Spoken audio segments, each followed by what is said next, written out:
ನಮಸ್ಕಾರ ಎಲ್ಲರಿಗೂ. ನನ್ನ ಹೆಸರು ಶ್ವೇತಾ ರಾಜಶೇಖರ್ ಅಂತ. ನಾನು ರಾಜೇಶ್ ಮೆಹ್ತಾ. ಸೊ ರಾಜೇಶ್ ಮೆಹ್ತಾ ಅವರು, ನಾನು ಮತ್ತು ವಿಶ್ವನಾಥ್ ಅವರು 3 ಜನ ಇಂಡಿಯಾ ಸ್ವೀಟ್ ಹೌಸ್ನ ಇವಾಗ 4 ವರ್ಷದ ಕೆಳಗೆ ಶುರು ಮಾಡಿದ್ವಿ. ಈ ತಿಂಗಳು ನಮ್ಮ 50ನೇ ಸ್ಟೋರ್ ಓಪನ್ ಆಗ್ತಾ ಇದೆ. ಬೆಂಗಳೂರು ಅಲ್ದಿರ ಮೈಸೂರು, ತುಮಕೂರು, ಶಿವಮೊಗ್ಗ, ಹಾಸನ್, ಉಡುಪಿ, ಮಂಗಳೂರು ಹೀಗೆ ಹಲವಾರು ಕಡೆ ಕರ್ನಾಟಕದಿಂದ ನಮ್ಮ 50 ಮಳಿಗೆಗಳು ಇದೆ ಇವಾಗ. ಸೊ ಈ ದಸರಾ, ದೀಪಾವಳಿ ಈ ಹಬ್ಬಗಳ ಹಬ್ಬ ಅಂತ ಬಂದಾಗ ನಾವು ಜನರಲಿ ಮನೆಯಲ್ಲಿ ಎಲ್ಲರೂ ಹೊಸ ಬಟ್ಟೆಗಳು ಹಾಕೋತೀವಿ, ಸ್ವೀಟ್ಸ್ ಮಾಡ್ತೀವಿ, ಸಂಭ್ರಮದಿಂದ ಎಲ್ಲ ಆಚರಿಸ್ತೀವಿ. ನಮ್ಮ ಯೋಚನೆ ಯಾರ ಕಡೆಗೆ ಹೋಯಿತು ಅಂತಂದರೆ, ನಮ್ಮ BBMP ಪೌರಕಾರ್ಮಿಕರು ಪ್ರತಿನಿತ್ಯ ನಾವು ನಮ್ಮನೆ ಹೇಗೆ ಕ್ಲೀನ್ ಮಾಡ್ಕೋತೀವೋ, ನಮ್ಮ ಇಡೀ ಊರನ್ನ ಅವ್ರ ಮನೆ ಅಂತ ಅಂದ್ಕೊಂಡು ಅಷ್ಟು ಕಾಳಜಿಯಾಗಿ ಪ್ರತಿದಿನ ಬೆಳಗ್ಗೆ ಸಿಟಿನೆಲ್ಲ ಕ್ಲೀನ್ ಮಾಡೋ ಕಡೆ ಅವರು ಹೊರಡ್ತಾರೆ. ನಾವೆಲ್ಲ ಹಬ್ಬ ಆಚರಿಸ್ತಾ ಇದ್ದರೆ ಅವರೆಲ್ಲ ಅವ್ರ ಕರ್ತವ್ಯ ಮಾಡ್ತಾ ಇರ್ತಾರೆ. ನಾವು ಒಂದಿನ ಅವರು ಎತ್ಕೊಂಡು ಹೋಗಿ ಕಸ ನಮ್ಮ ಮನೆ ಮುಂದೆ ಎತ್ಕೊಂಡು ಹೋಗದೇ ಇದ್ದರೆ ಅದರದ್ದು ಗೊತ್ತಾಗುತ್ತೆ. ಬಟ್ ದಿನ ತೊಗೊಂಡು ಹೋಗ್ತಿರೋವಾಗ ನಮಗೆ ಏನು ನಡೀತಿದೆ, ಯಾರು ಬಂದು ಯಾವಾಗ ತೊಗೊಂಡು ಹೋಗ್ತಾರೆ, ಏನಾಗುತ್ತೆ ಏನೂ ಗೊತ್ತಾಗೋದಿಲ್ಲ.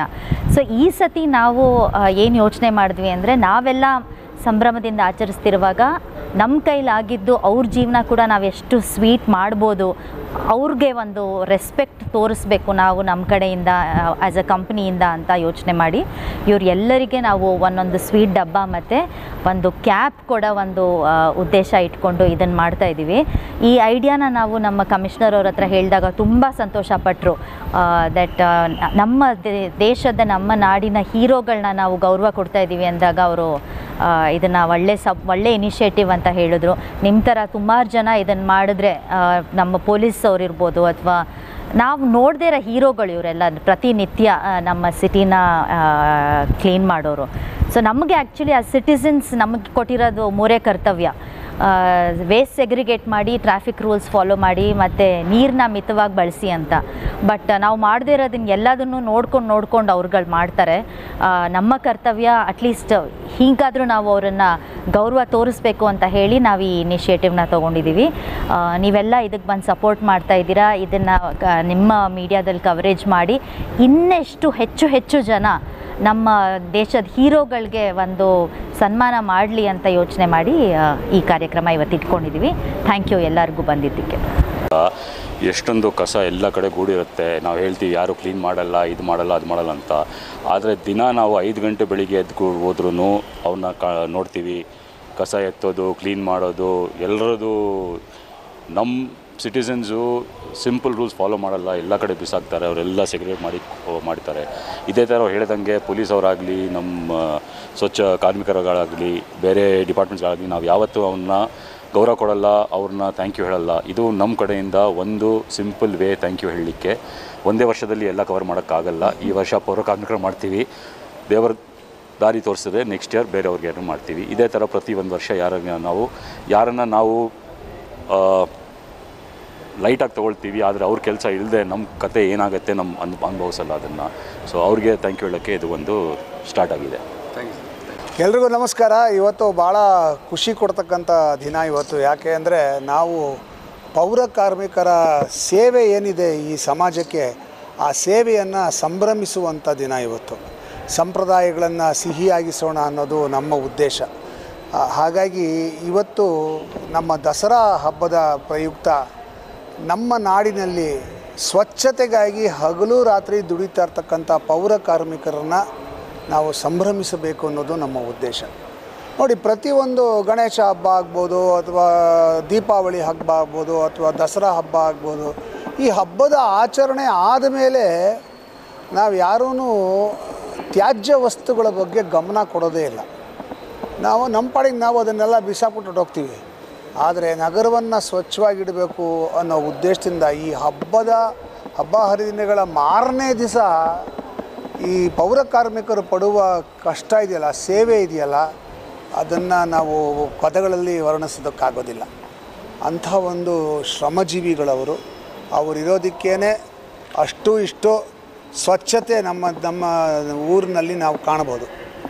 ಅಂಥ ಸ್ನೇಹಿತರೆ, ಎಲ್ರಿಗೂ ನಮಸ್ಕಾರ. ಇವತ್ತು ನಮ್ಮ ಇಂಡಿಯನ್ ಸ್ವೀಟಿಂದ ಒಂದು ಹಬ್ಬ ಆಚರಣೆ ಇರ್ಬೋದು, ಪ್ಲಸ್ ಕಾರ್ಮಿಕರ ದಿನಾಚರಣೆ ಇರ್ಬೋದು. ಈ ಕಾರಣದಿಂದ ನಿಜವಾಗ್ಲೂ ಅವ್ರಿಗೆ ದೇವರ ಆರೋಗ್ಯ ಐಶ್ವರ್ಯನ ಕೊಡಬೇಕಾಗುತ್ತೆ. ಬಡವ್ರಿಗೆ ಈ ರೀತಿ ಹಂಚ್ಕೊಂಡು ತಿನ್ನೋದ್ರಲ್ಲಿ ತುಂಬ ತೃಪ್ತಿಕರವಾಗಿರುತ್ತೆ. ನೋಡಿ, ₹1 ಸಂಪಾದನೆ ಮಾಡಿದ್ರೆ ಅದನ್ನು 2 ಮಾಡೋದು ಹೆಂಗೆ ಅಂತ ಯೋಚನೆ ಮಾಡೋ ಜನಕ್ಕೆ ಇಂಥವ್ರು ಸಿಕ್ಕೋದೇ ತುಂಬ ಕಷ್ಟ. ಈ ಬಡವ್ರನ್ನ ನೆನೆಸ್ಕೊಂಡು ಮಾಡ್ತಾಯಿದ್ದಾರಲ್ಲ, ರಿಯಲಿ ಗ್ರೇಟು. ಅಂದರೆ ಇಲ್ಲಿ ಏನಾಗುತ್ತೆ ಅಂದರೆ, ಒಬ್ಬ ಡಾಕ್ಟ್ರ್ ಮಾಡದೇ ಇರೋ ಕೆಲಸ ನಮ್ಮ ಪೌರ ಕಾರ್ಮಿಕ ಮಾಡ್ತಾನೆ. ಬೆಳಗ್ಗೆ 5 ಗಂಟೆಗೆ, ಬೆಳಗಿನ ಜಾವ 5 ಗಂಟೆಗೆ ಎದ್ದು ಕ್ಲೀನ್ ಮಾಡಿ ಬಂದಮೇಲೆ ಎಲ್ಲರೂ ಡ್ರೆಸ್ ಮಾಡ್ಕೊಂಡು ನಂತರ ನಿಮ್ಮ ಥರ ಡ್ರೆಸ್ಗಳು ಮಾಡಿಕೊಂಡು ಬಂದು ಆಫೀಸ್ಗಳಲ್ಲಿ ಮೀಟ್ ಮಾಡೋದು. ನನ್ನ ಜನ ಕೋವಿಡಲ್ಲಾಗಲಿ ಒಂದು ದಿನ ತಪ್ಪದೇ, ಕೋವಿಡಲ್ಲಿ ಒಂದು ದಿನ ತಪ್ಪದೇ ಎಷ್ಟೋ ಜನ ಸತ್ತರು, ಎಷ್ಟೋ ಜನ ಜೀವಂತವಾಗಿದ್ದಾರೆ. ಬಟ್ ಅವ್ರಿಗೆ ರಿಯಲಿ ಎಷ್ಟೋ ಜನ ಇಂಥವ್ರು ಇದ್ದಾರೆ, ಅವರೆಲ್ಲ ಹೂವು ಎರಚಿ ಅವ್ರಿಗೆ ಇದು ಮಾಡಿ ಸನ್ಮಾನ ಮಾಡಿದ್ದಾರೆ. ಅಲ್ಲಿ ಅದು ತುಂಬ ಕಮ್ಮಿ ಅಂತ ನನ್ನ ಲೆಕ್ಕಾಚಾರ. ಯಾಕಂದರೆ ಅವ್ರಿಗೆ ಅರ್ಥ ಆಗಲ್ಲ ಜನ ಏನು ಮಾಡ್ತಾಯಿದ್ದಾರೆ ಅಂತೆ. ಆ ಕಸನ ನಾವೇನಾದ್ರು ತೆಗೆದೇ ಹೋದರೆ, ಒಂದು ದಿನ ನಾವೇನಾದರೂ ಎಲ್ಲರೂ ಟೂಲ್ ಡೌನ್ ಮಾಡಿ ಕೈಗಳು ಬಿಟ್ಬಿಟ್ರೆ ಬೆಂಗಳೂರು ನಗರ ಸತ್ಯನಾಶ ಆಗೋಗುತ್ತೆ, ಬರಬಾರ್ದು ರೋಗಗಳು ಬರುತ್ತೆ. ಆ ರೀತಿ ಇರೋದು ಇವ್ರಿಗೆ ಕಷ್ಟ ಸುಖ ಯಾರಿಗೂ ಅರ್ಥನೇ ಆಗಲ್ಲ. ಎಲ್ಲರೂ ಕೇವಲದಿಂದ ನೋಡ್ತಾರೆ. ಏನೋ ಒಂದು ಇದನ್ನು ಕೊಟ್ಟಂಗೆ. ನೋಡಿ, ನಿಮ್ಮ ಮನೆ ಮುಂದೆ ನಾವು ಗುಡ್ಸೋಕ್ಕೆ ಬಂದಾಗ ಅವರು ಒಂದು ಅರ್ಧ ಕಾಫಿ ಕೊಡ್ಬೋದು, ಒಳ್ಳೆ ಮನಸ್ಸಿರೋರು. ಇಲ್ಲ ₹100 ತಿಂಗಳಿಗೆ ಕೊಡ್ಬೋದು, ಅಷ್ಟೇ. ಅವ್ರ ಆಸ್ತಿ ಏನು ಬರ್ಕೊಡ್ತಾ ಇಲ್ಲ, ಅವ್ರ ಮೇಲೆ ಕಂಪ್ಲೇಂಟ್ಸ್ ಹೇಳೋದು. ನೋಡಿ, ನಿಮ್ಗೆ ಗೊತ್ತಿರೋ ಪ್ರಕಾರ ಅವ್ರಿಗೆ ನೋಡಿ ಈ ರೆಸ್ಟ್ ರೂಮ್ಗೆ ಹೋಗೋದಕ್ಕೆ ಜಾಗನೇ ಇಲ್ಲ ಹೆಣ್ಮಕ್ಳಿಗೆ. ಇದೆಲ್ಲ ಏನು ಮಾಡ್ತಾಯಿದ್ದಾರೆ ಅಂದರೆ, ದುಡ್ಡಂತೂ ನಮ್ಮ ಹತ್ರ ಬೇಕಾದಷ್ಟಿದೆ, ದೊಡ್ಡ ಸಮುದ್ರ BBMP. ಬಟ್ ಒಂದೊಂದು ಆಫೀಸ್ ಕಟ್ಕೊಡೋಕ್ಕೆ ಜಾಗ ಇಲ್ಲ. ಬೇರೆದಕ್ಕೆಲ್ಲ ಎಲ್ಲ ಸರ್ಕಾರಕ್ಕೆಲ್ಲನೂ ಇದೆ. ಒಂದು ಅವ್ರಿಗೆ ರೆಸ್ಟ್ ರೂಮ್ಗೆ ಹೋಗೋದಕ್ಕೆ ಜಾಗನೇ ಇಲ್ಲ. ನೋಡಿ, ಇವ್ರದ್ದು ಬಂಗ್ಲಾ ಇರುತ್ತೆ, ಆ ಬಂಗ್ಲಲ್ಲಿ ಹೋಗ್ಬಿಟ್ಟು ನಾನು ಹೋಗ್ಬೇಕಂದ್ರೆ ಬಿಡ್ತಾರಾ? ನಾಯಿಗಳಿರುತ್ತೆ, ಸೆಕ್ಯೂರಿಟಿ ಇರುತ್ತೆ. ಇದೆಲ್ಲ ಹೆಂಗೆ ಮಾಡ್ತಾರೆ? ಅವರು ಮನುಷ್ಯರಲ್ವಾ? ಅವರು ಮನುಷ್ಯರು ತಾನೆ. ಆ ರೆಸ್ಟ್ ರೂಮ್ ಇರಲ್ಲ. ಎಷ್ಟು ಕಷ್ಟವಾದ ಕೆಲಸ ಮಾಡ್ತಾಯಿದ್ದಾರೆ. ಅದನ್ನ ಗುರುತಿಸದೆ ಈ ರೀತಿ ಅನ್ಯಾಯಕ್ಕೆ ಇದನ್ನು ಮಾಡ್ತಾಯಿದ್ದಾರೆ. ನಿಜವಾಗ್ಲೂ ಹೇಳ್ತೀನಿ, ಇದು ತುಂಬ ಖಂಡನೀಯ.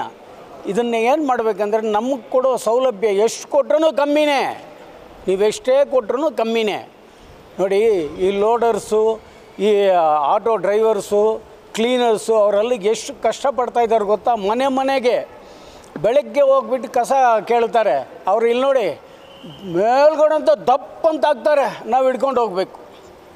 ಇಲ್ಲಾಂದ್ರೆ ದಾರ ಕಟ್ಟಿ ಬಿಡ್ತಾರೆ, ಇಲ್ಲಾಂದ್ರೆ ಸುರಿದು ಬರ್ತಾರೆ, ತೊಟ್ಟಿ ಹತ್ರ ಬಿಸಾಕ್ತಾರೆ. ಕಂಪ್ಲೇಂಟ್ಸ್ ನಮ್ಮ ಮೇಲೆ ಬರೋದು.